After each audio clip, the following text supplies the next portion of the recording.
All right, how to factory reset the Teeho lock. So first steps first, you're going to go ahead and remove this piece off the top. And then after you do that, there's going to be a little hole down here on the bottom that you're going to need to use a small pin or tool like this to factory reset. And when you push it in there, it's kind of hard to find, but when you find that hole, you're going to go ahead and push it in there until you hear a little pop. When you hear that pop, you know that's going to start the factory reset. Now, when you push in there, you're going to go ahead and remove the batteries, and then you're going to put them back in. And then when it lights up and makes a beeping sound, you know that it's been complete.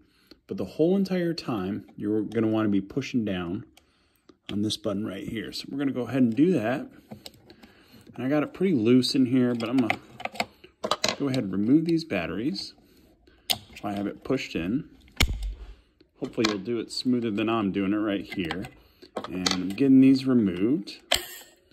And I'm still pushing in. And I'll go ahead and put these back in now. And you want to make sure that you put them in the right way. If you do it the wrong way, of course it won't work. So we'll go ahead and push these back in. And then we got one more. Get this one in right there. And you see it lights up. You're going to wait about 3 seconds, make some noises. You're going to release, and that's how you factory reset. So if you want to remove the codes and completely start over with this lock, that's how you factory reset the Teeho lock. Let me know if you guys have any questions, and don't forget to like and subscribe. Thanks, guys.